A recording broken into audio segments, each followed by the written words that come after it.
चारों तरफ पहाड़ियों से घिरी वादियां, मनमोहक कर देने वाला दृश्य जो आप में रोमांच भर देगा। और इस रोमांच में जो नई ऊर्जा आपको प्रदान होगी वो जगह है उत्तराखंड का नैनीताल। नैनीताल में कैची धाम मंदिर अपने आप में कई रहस्य को अपने अंदर समेटे हुए है।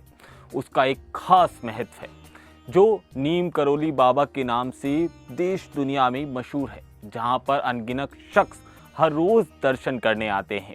इसके साथ ही देश के साथ साथ माना जाए तो विदेशों में भी नीम बाबा करोली की एक अच्छी खासी लोकप्रियता है, जहां एक साधारण उन्होंने जीवन जिया और उनके द्वारा जितने चमत्कार किए गए वो आपको हैरत में डाल देंगे। आज हमारा स्पेशल प्रोग्राम उन पर ही है। आज हम आपको बताएंगे कि आखिरकार नीम करोली बाबा कौन है, उनके रहस्य कितने हैं और इसके साथ ही वो कितने रहस्यों को अपने अंदर समाये हुए हैं। नमस्कार, मेरा नाम है केशव पांचाल और आप देख रहे हैं हमारी खास पेशकश कौन है। 20वीं सदी में एक महान संत नीम करोली बाबा की दिव्य शक्तियों के कारण वो आज काफ़ी ज़्यादा लोकप्रिय हैं। कई लोग उन्हें बजरंगबली का भक्त मांगते हैं और कई मान्यताओं के अनुसार नीम करोली बाबा का कलयुग में साक्षात भगवान हनुमान का अवतार के रूप में उन्हें देखते हैं। नीम करोली बाबा का जो बचपन का नाम था वो लक्ष्मी नारायण शर्मा था। संत बनने के बाद उन्हें लक्ष्मण दास नीम करोली बाबा, इसके साथ ही कई तलिया वाले बाबा और तरह तरह के नाम से बुलाया जाने लगा। हालांकि उनके जन्म का दिन तो आज तक किसी को नहीं पता चल पाया, पर हाँ 11 सितंबर 1973 की वो तारीख थी जब उन्होंने वृंदावन के अंदर अपना देह त्याग किया था। महाराज जी का नाम से प्रख्यात नीम करोली बाबा का जन्म उत्तर प्रदेश के फिरोजाबाद जिले के अकबरपुर गांव में एक धनी ब्राह्मण और जमींदार परिवार में हुआ था। उनका जन्म मार्गशीर्ष के माह की शुक्ल पक्ष अष्टमी को वो इस धरती पर आए थे। उनके पिता दुर्गा प्रसाद शर्मा और ने उनका नाम जो रखा था वो लक्ष्मी नारायण शर्मा रखा था। बचपन से ही महाराज जी सांसारिक मोहमाया से विरक्त थे। 11 साल की उम्र में उनका विवाह एक संपन्न ब्राह्मण परिवार की लड़की के साथ हो जाता है। विवाह के तुरंत बाद महाराज जी घर छोड़कर गुजरात चले जाते हैं। वो गुजरात के बाद पूरे देश का भ्रमण करते हैं और कई स्थानों पर अलग अलग समय पर घूमते हैं। लगभग 10-15 साल गुजारने के बाद उनके पिता को कोई आकर बताता है कि उन्होंने उत्तर प्रदेश के फर्रुखाबाद जिले में नीम करोली गांव में एक साधु को देखा है जो उनके बेटे की तरह दिखता है। उनका जो पिता हैं इस बात को सुनकर तुरंत उनसे मिलने चले जाते हैं और इसके साथ ही वहां पहुंचकर वो नीम करोली बाबा को जब देखते हैं तो उनको सीधा मुलाकात करने के बाद एक आदेश देते हैं, जिसके बाद आदेश का पालन करते हुए नीम करोली बाबा उनके साथ घर चले जाते हैं। इस आज्ञा का पालन भी वो झट से मान लेते हैं। यहाँ से महाराज जी के दो अलग अलग तरह के जीवन की शुरुआत होती है, एक गृहस्थ का और दूसरा संत का। उन्होंने गृहस्थ में अपने दायित्वों को पूरा करने के लिए समय भी दिया और साथ ही साथ अपने परिवार, जो बड़ा परिवार था, दुनिया की देखभाल भी वो साथ साथ करते रहे। हालांकि गृहस्थ या संत के कर्तव्यों का निर्वहन करते समय उनके जीवन जीने की जो शैली थी उसमें कोई भी अंतर नहीं था। एक गृहस्थ के रूप में उनके परिवार में उनके 2 बेटे थे और 1 बेटी थी। हिंदू धर्म तीर्थ स्थलों में जो एक कैची धाम आश्रम श्रद्धालुओं के बीच बहुत ज़्यादा प्रसिद्ध है।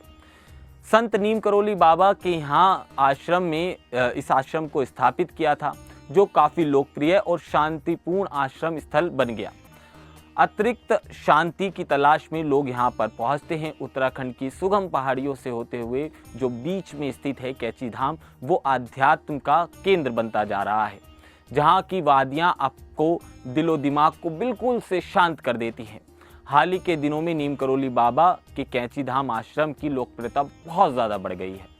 पिछले वर्षों में क्रिकेट से लेकर मनोरंजन जगत की कई हस्तियों ने देश विदेश से और इसके साथ ही दिग्गज कारोबारियों ने नीम करोली बाबा आश्रम आकर उनके दर्शन किए हैं।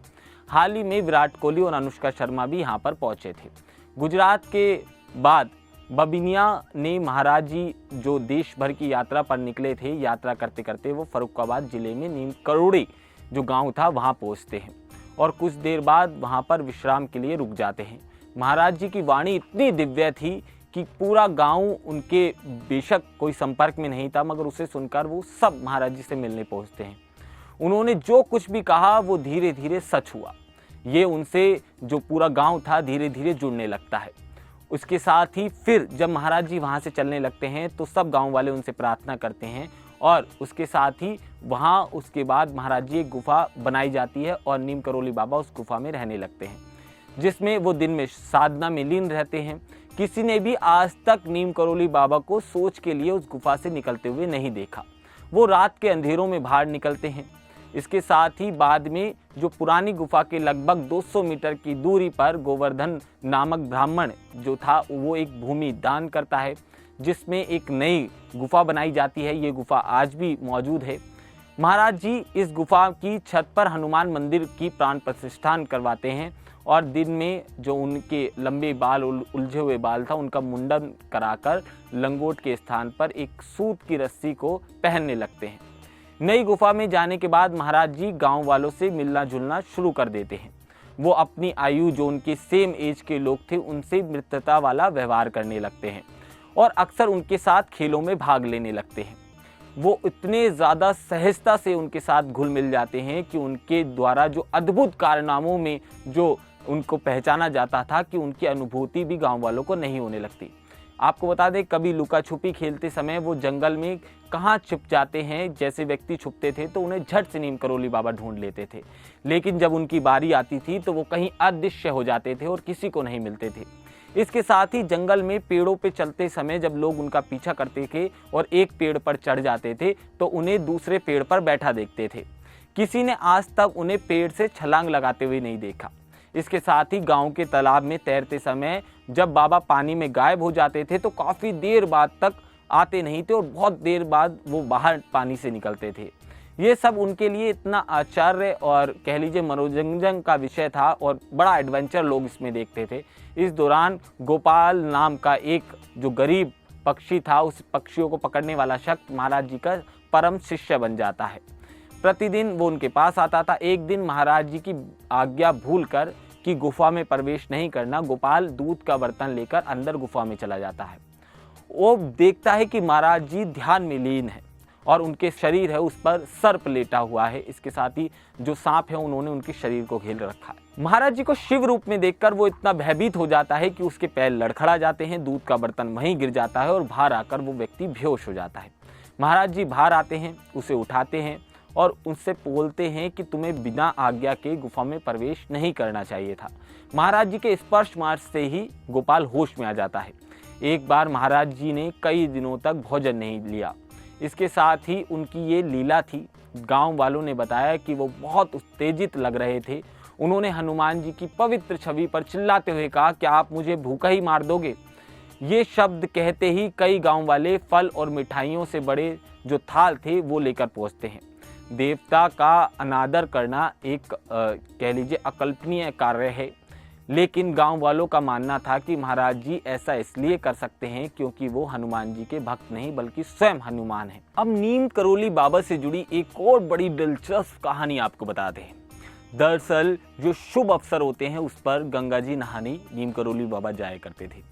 ऐसे ही एक बार वो जो फरुखाबाद से जाने वाली ट्रेन थी उसकी ओर देख रहे थे जिस पर उन्हें यात्रा करनी थी। इसके बाद ट्रेन चलती, ट्रेन को देखकर लगभग वो 200 किलोमीटर प्रति घंटे की रफ्तार चल रही थी और दूर थी। और जैसे ही नीम करोली बाबा उस ट्रेन को देखते हैं वो ट्रेन अचानक से रुक जाती है। तब जाकर वो आगे बढ़ती है कि जब महाराज जी उस पर पूरे अपने कह लीजिए जितने उनके सेवक थे उनके साथ सवार नहीं हो जाते जब तक ट्रेन खड़ी रहती है, और जैसे ही फिर वो ट्रेन में विराजते हैं उसके बाद ट्रेन चलने लगती है। बिल्कुल ऐसा लगा कि मानो ये ट्रेन महाराज जी के लिए ही रुकी हो और महाराज जी का ही इंतज़ार कर रही हो। ग्रामीणों के अनुसार इस घटना की स्मृति को जीवित रखने के लिए भारत सरकार ने उस स्थान पर एक रेलवे स्टेशन भी स्थापना करने की गांव वालों ने अपील की थी, जहां से वो सवार हुए थे। आप बता दें सरकार ने इस बात को माना और आज इस नाम का एक रेलवे स्टेशन मौजूद है जिसे हम बाबा लक्ष्मण दासपुरी स्टेशन के रूप में जानते हैं। आपको बता दें नीम करोली बाबा ग्रामीणों जो थे वो बाबा जी को लक्ष्मण दास ही कहते थे। एक और अवसर पर महाराज जी नीम करोड़ी के जो प्रथम श्रेणी के डब्बे में बैठकर फरुखाबाद गए। उनका साधु जैसा वेश देखकर जो वहाँ का ट्रेन का टीटी था उसने उन्हें अगले स्टेशन पर उतर जाने को कहा था। महाराज जी अगले स्टेशन पर तो उतरते हैं और प्लेटफॉर्म पर बैठ जाते हैं। जो स्टेशन स्टाफ है वो तमाम प्रयास करता है, मगर उसके बाद भी ट्रेन नहीं चल पाती। ट्रेन 2 से 3 घंटे की देरी से रवाना हुई। इसके पीछे का कारण क्या था? लगातार कंडक्टर ने वो समस्या देखने की कोशिश करी, पर उसे कोई भी समस्या उस टेक्निकल इशू में नहीं मिलती है, क्योंकि जितनी भी टेक्निकल चीज़ें थी उसमें किसी का दोष नहीं पाया गया।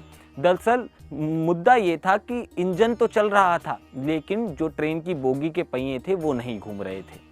ट्रेन के सभी डिब्बों की जब जांच हुई तो भी कोई खराबी नहीं पाई गई। जब एक अधिकारी इस समस्या पर विचार विमर्श कर रहे थे, तभी कुछ रेलवे कर्मचारियों ने मजाक में महाराज जी से ट्रेन चलाने को कहा। महाराज जी ने कहा, मैं ट्रेन से बाहर हो गया हूं और आप मुझसे ट्रेन चलाने को कह रहे हैं। एक कर्मचारी ने कहा कि शायद आपके पास टिकट नहीं होगा। इस पर महाराज जी ने उन्हें अपना जो असली प्रथम श्रेणी का टिकट था वो दिखाया। इसके बाद वो एकदम से आश्चर्यचकित होकर उन्होंने उनसे कहा कि आप ट्रेन में विराजो। इसके बाद महाराज श्री ट्रेन में बैठते हैं और इसके साथ ही ट्रेन चलाने की निवेदन उनसे ट्रेन का स्टाफ करता है, और जैसे ही वो ट्रेन में बैठते हैं तो ट्रेन फिर से चलने लगती है। तब से बाबा लक्ष्मण दास का नाम नीम करोली नाम से प्रसिद्ध हो गया था, जो नीम करोली गांव के बाबा थे। साल 1935 में एक धनी व्यक्ति नीम करोली बाबा और जो गोवर्धन और इसके साथ ही कुछ अन्य ब्राह्मणों की उपस्थिति में महाराज जी के लिए सोने के सिक्के लेकर एक आया था। इसके साथ ही वो भेंट लेके आया था, सोना चांदी के सिक्के उसमें मौजूद थे। महाराज जी से जो थे उस समय, तो नीम करोली बाबा उसे स्वीकार नहीं करते। उनके द्वारा इसे अस्वीकार करने पर ब्राह्मणों में रोष उत्पन्न हुआ, क्योंकि वो चाहते थे कि महाराज जी उन्हें पैसे दें। ऐसे में उन्हें एक दिन और, जब धनी व्यक्ति आता है, पूर्णिमा के दिन होता है और यज्ञ में होने के लिए वो 30 डब्बे घी नीम करोली लेकर आया था। महाराज जी उस समय फर्रुखाबाद गंगा स्नान पर थे। उनकी अनुपस्थिति में ब्राह्मणों ने धनी व्यक्ति से ही महाराज जी के बारे में अपमानजनक तरीके से बात की और उसे अपने घी के डब्बे लेकर चले जाने के लिए राजी किया। महाराज जी फर्रुखाबाद में नीम करोली में हो रही सारी घटनाएं देख सकते थे और वापस आकर उन्होंने ब्राह्मणों को डांटा और जो वार्षिक यज्ञ का विचार था उसे त्याग दिया। इसके कुछ ही समय बाद एक दिन वो गांव छोड़कर चले जाते हैं। 18 साल तक इसी वाले गांव में महाराज श्री निवास करते थे। नीम करोली छोड़ने के बाद कुछ समय तक महाराज जी फतेहगढ़ के जो किला घाट है वहाँ गंगा के किनारे रहे और वहाँ उन्होंने स्थानीय लोगों ने जब मेलजोल बढ़ाया और कुछ गायें भी पाली, तो भक्तों के मनोरंजन के लिए गायें जो महाराज जी थे उन्होंने आज्ञा का पालन भी किया। इसके साथ ही जो प्रवास के दौरान उन्होंने अनेकों सैनिकों के आशीर्वाद और जो दर्शन भी किए थे। खैर, उन्होंने अपने पहले पश्चिमी भक्त जो कर्नल जेसी थे उनके हृदय परिवर्तन किया था उनका, और भारतीय जो संत थे उनके खिलाफ थे हमेशा से ये कर्नल। किला घाट छोड़ने के बाद महाराज जी जगह जगह घूमते रहे। इस दौरान वहाँ भी गए जो दूर के दराज के इलाके थे। इसके बाद निश्चिंत रूप से कुछ कहा नहीं जा सकता कि वो कहाँ गए थे। हालांकि बरेली, हल्द्वानी, अल्मोड़ा, नैनीताल, कानपुर, लखनऊ, वृंदावन, इलाहाबाद के साथ साथ दिल्ली, शिमला और यहाँ तक कि दक्षिण के जो शहर हैं मद्रास, चेन्नई, वहाँ भी जो उनके प्रति श्रद्धा है वो लोगों में देखी जा सकती है। बिना किसी प्रचार के सभी आयु, जाति, वर्ग और इसके साथ ही शहरी ग्रामीण भारतीयों के साथ साथ पश्चिम देशों के लोग भी बाबा के भक्त बन गए थे। इसमें कई बड़े नाम शामिल थे। राष्ट्रपति भी जो भारत के रहे वो भी बाबा के भक्त रहे। हिंदू, मुस्लिम, सिख, ईसाई, यहाँ तक कि नास्तिक ने भी उनको अपनी ओर आकर्षित किया था। स्टीव जॉब्स की माने तो, और इसके साथ ही मार्क जुकरबर्ग हो गए और इसके साथ ही जूलियट रॉबर्ट हो गई जो हॉलीवुड की अभिनेत्री हैं। ऐसे कई प्रसिद्ध लोग जो हैं और जो प्रतिष्ठित प्रस्थानों से आते हैं वो भी व्यक्तिगत रूप से महाराज जी के दर्शन करना चाहते थे, लेकिन उनके जो प्रति सम्मान है उनका वो अद्भुत है। 1940 के दशक के दौरान महाराज जी ने नैनीताल में अधिक समय बिताना शुरू किया। महाराज जी जिस घर में रहते थे वहाँ एक आनंद का माहौल होता था। किसी खास समय पर वो शहर में कहाँ है ये जानने के लिए उनकी ज़रूरी जो उपस्थिति है वो अपने आप में आपको बता देती थी कि महाराज जी इस समय इस जगह मौजूद हैं। क्योंकि जिस तरह की तरंगे वो बिखेरते थे उससे लोग बड़े अटैच होते थे। वो कभी कभी अपने भक्तों के घर भी रुकते थे, लेकिन वो ज़्यादातर अपना समय जो था शहर से लगभग जो 2 किलोमीटर की दूरी थी उन पहाड़ियों में बिताते थे। कभी कभी वो सड़कों के किनारे जो मुंडेर होते हैं उन पर ही रात गुजार देते थे और घरेलू सुख सुविधाओं को छोड़कर वो गृहस्थ के साथ साथ एक वैराग्य का जीवन भी जी रहे थे और फिर भी दिन में अपनी सामान्य दिनचर्या में व्यस्त रहते थे।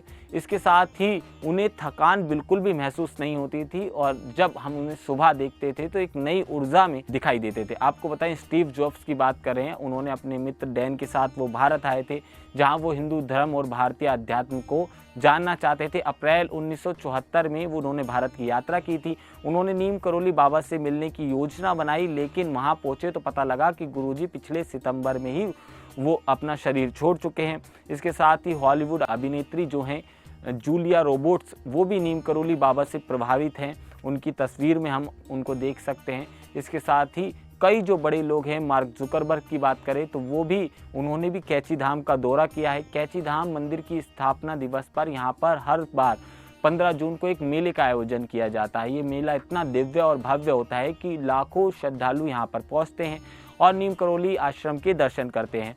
यहाँ पर आज भी आपको बड़ी ऊर्जा महसूस होगी। इसके साथ ही जिस तरह का एटमॉस्फेयर यहाँ का है वहाँ आपको मंत्रमुग्ध होने का मौका मिलेगा और आप स्वयं से उस जगह पर मिल पाएंगे।